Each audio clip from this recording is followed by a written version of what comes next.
বর্তমান মসজিদগুলি জরিপ করলে দেখা যায় ফজরের সালাতে মুসল্লি কম। কথা বলে ঠিক কিনা? ফজরের সালাতে মুসল্লি খুবই কম।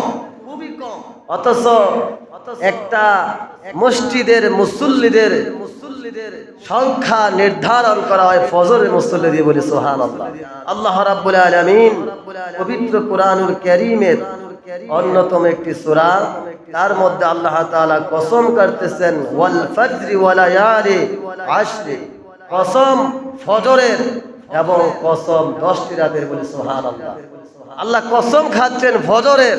একটু খেয়াল করুন, আল্লাহ তাআলা প্রায় জায়গায় এমন এমন জিনিসের কসম খেয়েছেন, ওই জিনিসটার গুরুত্বটা বেশি বোঝানোর জন্যই আল্লাহ রাব্বুল আলামিন কসম খেয়েছেন। বলছি আল্লাহু আকবার। তাহলে এখানে আমরা পাইলাম আল্লাহ তাআলা কসম খেয়েছেন ফজরের। তাহলে বুঝতে পারলাম ফজরের সালাতরা অন্যান্য ওয়াক্তের চাইতে, অন্যান্য সালাতের চাইতে খুবই একটি গুরুত্বপূর্ণ, একটি ফজিলতপূর্ণ মুহূর্ত। বলে সুবহানাল্লাহ।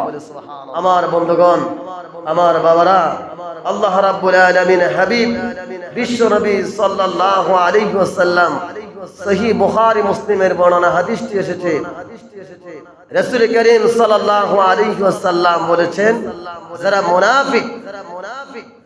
যারা মুনাফিক তাদের জন্য এশার এবং ফজর নামাজটা ভারী হয়ে যায়। কি হয়ে যায়? ভারী হয়ে যায়। আল্লাহ রাব্বুল আলামিন কোরআনুল কারীমের একাধিক জায়গার মধ্যে রাব্বুল আলামিন 5 ওয়াক্ত সালাতের গুরুত্বের কথা বর্ণনা করেছেন। আর পাশাপাশি রব্বুল আলামিন ফজরের নামাজের গুরুত্বের বেশি বর্ণনা দিয়েছেন। বলে সুবহানাল্লাহ।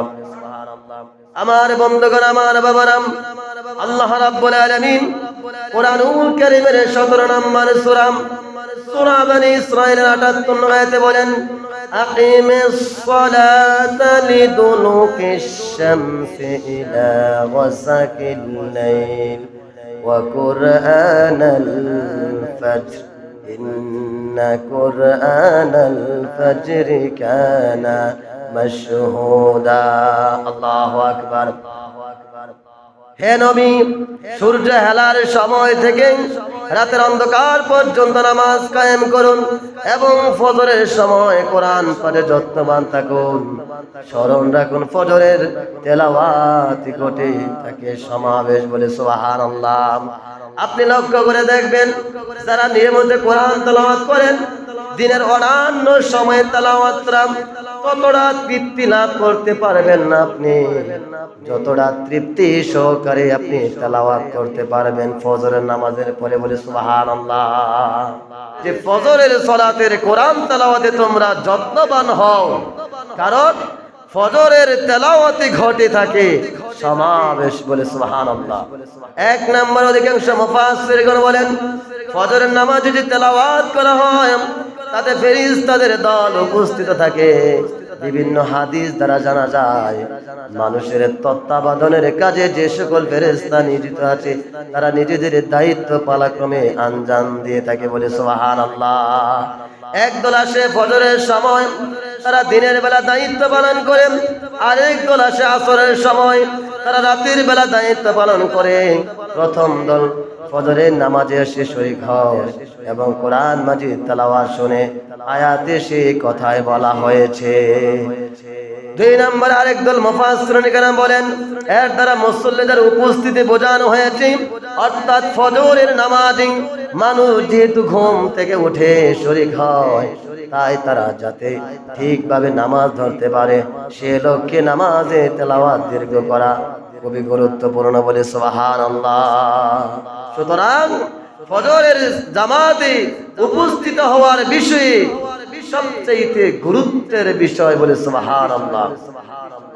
আমার বন্ধুগণ, আমার বাবারা, আল্লাহ রাসূল সাল্লাল্লাহু আলাইহি ওয়াসাল্লাম বলেছেন ফজরের নামাজে যে 10টি ফজিলত রয়েছে। 1 নম্বরে রাসূল আকরাম সাল্লাল্লাহু আলাইহি ওয়াসাল্লাম বলেছেন, যে ব্যক্তি ফজরের নামাজ আদায় করে সে আল্লাহর জিম্মায় নিরাপত্তা থাকে। বলে সুবহানাল্লাহ। যিনি ফজরের নামাজ আদায় করে সে যেন আল্লাহর জিম্মায় নিরাপত্তা থাকে। আমার বন্ধুগণ, আমার বাবারা, যদি আমরা আল্লাহর নিরাপত্তায় থাকার সৌভাগ্য অর্জন করতে পারি, এর চাইতে কি বড় আর সাফল্য কিছু হতে পারে? আর এর চাইতে বড় সার্থকতা আর সাফল্য কিছুই হতে পারে না যদি আমরা আল্লাহর জিম্মায় থাকতে পারি। বলে সুবহানাল্লাহ। অর্থাৎ আল্লাহ তাআলা নিরাপত্তা, আল্লাহ তাআলা সারা দিন আমাদেরকে নিরাপত্তার চাদরে ঢেকে রাখবেন। সারাটা দিন আল্লাহ রাব্বুল আলামিন আমাদের উপর রহমত নাযিল করবেন।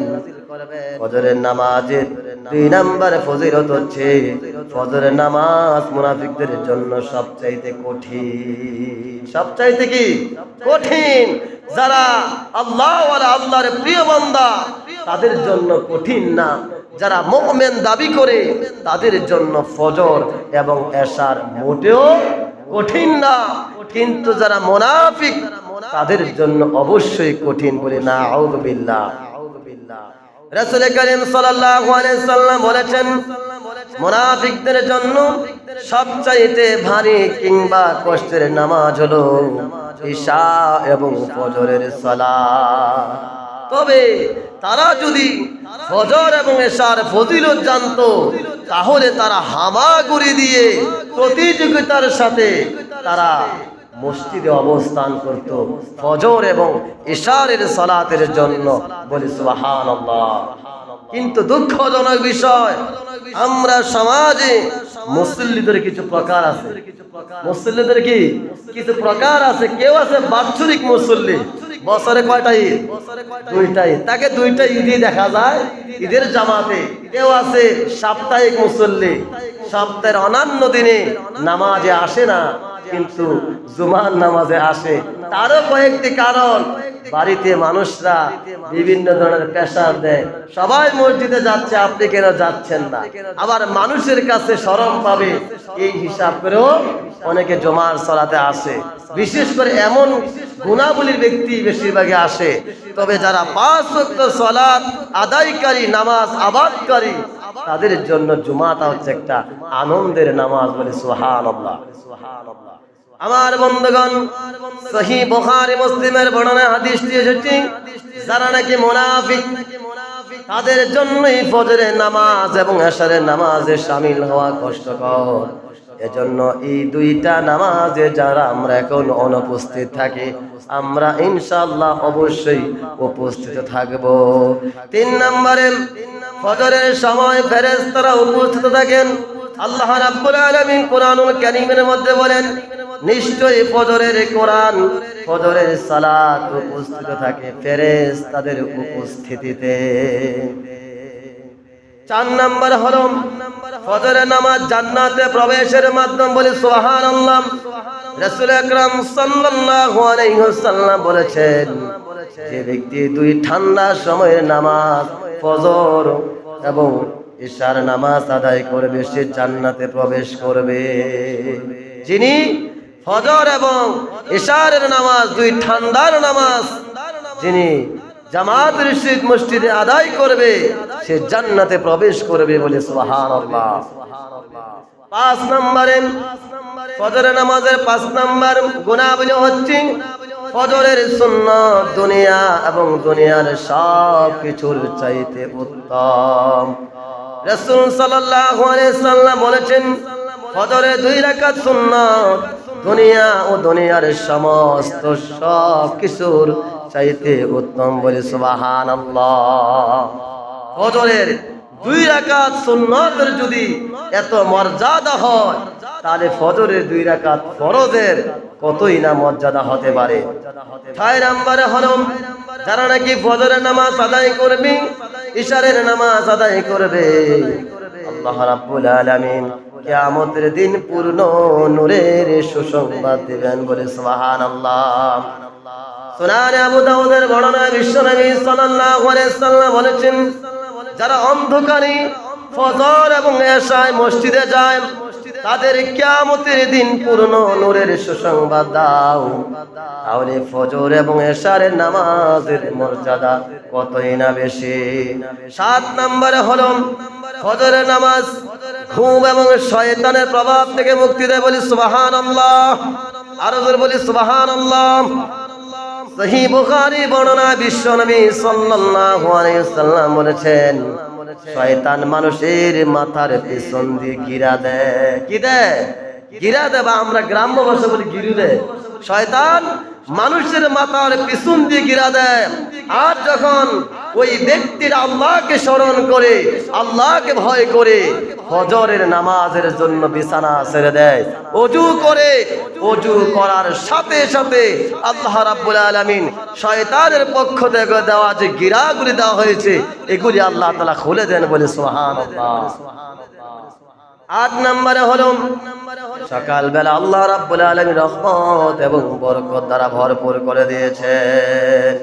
রাসূল সাল্লাল্লাহু আলাইহি সাল্লাম সদা সর্বদা দোয়া করতেন, হে আল্লাহ আমার উম্মতদের সকাল বেলায় বরকত দান করুন। সুনানে তিরমিজির বর্ণনা হাদিসটি এসেছে, যে ব্যক্তি ফজর পরে দিন শুরু করে তার সারা দিনের কাজের মধ্যে বরকত নেমে আসে, বলে সুবহানাল্লাহ। আর আমরা ঘুম থেকে উঠি কয়টা? কেউ 7টা, কেউ 8টা। এখনকার মডার্ন যুগের ছেলে মেয়েরা, নারী পুরুষরা, তারা বেশিরভাগই ফজরের সময় ঘুম থেকে উঠতে পারে না। কেউ 7টা, কেউ 8টা, কারণ রাত 12টা 1টার দিকে ঘুমায়। কেউ টেলিভিশন, কেউ মোবাইল, কেউ সোশ্যাল মিডিয়া, যে যার মতো করে আড্ডায় মেতে ওঠে। তখন তারা রাত অনেক গভীর করে ঘুমায়, সকালবেলা দেরিতে ওঠে। এর জন্য তাদেরকে আল্লাহর আসামির কাঠ করে দাঁড়াতে হবে। আমার বন্ধুগণ, 9 নম্বরে ফজরের নামাজ যারা আদায় করবে, 9 নম্বরে হলো জামাতে ফজর আদায়ের বিশাল সওয়াব। আপনি যখন ঘরের মধ্যে একা একা নামাজ পড়বেন, শয়তান আপনাকে বেশি বেশি ওয়াসওয়াসা দেবে। নামাজে মনোযোগ থাকবে না, নামাজে খুশু থাকবে না, নামাজে উদাসীনতা বেড়ে যাবে, নামাজে গাফলতি বেড়ে যাবে। কিন্তু আপনি যখন মসজিদে আসবেন, 5 জন 10 জন যখন একসাথে নামাজ পড়বেন, ইমাম সাহেব যখন তেলাওয়াত করবেন, তেলাওয়াতে মনোযোগ থাকবে, একসাথে নামাজ আদায় করতেছে। নামাজের পরে তাসবিহ তাহলিল, নামাজের পরে দুরূদ শরীফ, নামাজের পরে জিকির আজকার, তারপরে আপনার এবং আপনার পরিবার, জীবিত এবং মৃত দুনিয়ার সবার জন্য দোয়া পাঠ করা থাকে। কথা বলেন ঠিক কিনা? কতই না চমৎকার দৃশ্য, বলে সুবহানাল্লাহ। আমার বন্ধুগণ, যে ব্যক্তি জামাতে আসা পড়লো, সে যেন অর্ধরাত ইবাদত করলো, বলে সুবহানাল্লাহ। আর যে ব্যক্তি ফজরের জামাত পড়লো, সে যেন পুরা রাত ইবাদত করলো। 10 নম্বরে আল্লাহকে দেখার সৌভাগ্যের সাথে সম্পর্ক, বলে সুবহানাল্লাহ। রাসূল সাল্লাল্লাহু আলাইহি সাল্লাম চাঁদের দিকে তাকিয়ে বলেছেন, তোমরা তোমাদের রবকে এমন ভাবে দেখতে পারবে যেমন পূর্ণিমার চাঁদটা তোমরা দেখতে পারতেছো, বলে সুবহানাল্লাহ। সুতরাং সূর্যোদয় এবং সূর্যাস্তের পূর্বের নামাজ, ফজর এবং আসর নামাজ সংরক্ষণ করার কথা বলা হয়েছে। আমার বন্ধুগণ, এই 10টি গুনাহবলী হচ্ছে ফজর নামাজের। যদি আমরা নিয়মিত ফজরের নামাজ আদায় করতে পারি, তাহলে মুনাফিকের কার্যকলাপ আমাদের মধ্যে থাকবে না ইনশাআল্লাহ। আমার বন্ধুগণ, আমার বাবারা, এই যে কোরবানি গেল, কুরবানি নিয়ে আমরা এতটা পেরেশানি হয়ে গেছি, কুরবানি নিয়ে আমরা এতটা প্রতিযোগিতায় নেমে গিয়েছি। কে সুদখোর, কে ঘুষখোর, কে বেনামাজি, কে বান্দার হক মারতেছে, কে হারাম খাইতেছে, কে মানুষের হক মেরে খাচ্ছে, কে মানুষের প্রতি জুলুম করতেছে। এগুলোর ভেদাভেদ নাই, কিন্তু কুরবানি দেওয়ার ক্ষেত্রে সবাই প্রতিযোগী। অথচ জোহরের নামাজে গতকাল সমগ্র বাংলাদেশে যদি অভিযান চালানো হয় যে গতকাল জোহরের নামাজে মুসল্লি কয়জন হয়েছে, বলেন তো? এই যে জোহরের নামাজটা বাধ্যতামূলক পড়তেই হবে আপনাকে। আমার উস্তাদ এখানে আছেন, আপনার এই নামাজটা অন্যকে পড়ে দিলে নামাজটা আদায় হবে না। জানাজার নামাজ সমাজের পক্ষ থেকে কয়েকজন আদায় করলে কি হয়ে যায়, কিন্তু 1 ওয়াক্ত নামাজ সারা দুনিয়ার বিনিময় হলো আমি এই নামাজের বদলা দিতে পারি না। এই যে দৃশ্যগুলি, এগুলি আমাদেরকে ব্যথিত করে যে আগামীতে ফিতনা আরো বেড়ে যাবে, আগামীতে পাপ, আগামীতে গজব আর আযাব আমাদের জন্য অপেক্ষা করছে। এজন্য আসুন আমার বন্ধুগণ, আমার বাবারা, আমার যুবক ভাইয়েরা, আসুন আমরা সালাত কায়েম করি, সালাতে যত্নশীল হই, সালাত আমরা মসজিদ আবাদ করি। রাসূল আকরাম সাল্লাল্লাহু আলাইহি সাল্লাম বলেছেন, দুনিয়াতে যারা মসজিদ আবাদ করবে আল্লাহ রাব্বুল আলামিন তাদের জন্য জান্নাতে একটি ঘর বানিয়ে দিবেন। বলি সুবহানাল্লাহ। আল্লাহ রাব্বুল আলামিন এই সংক্ষিপ্ত পয়েন্টের আলোকে যে 10টি ফজিলত বললাম, এই ফজরের নামাজের এই পয়েন্টের আলোকে আল্লাহ রাব্বুল আলামিন আমাদেরকে আমল করার তৌফিক দান করুন। বলছি আমিন। যে কথাগুলো বলেছি ভুল ত্রুটি গেলে আল্লাহ রাব্বুল আলামিন ক্ষমা করুন।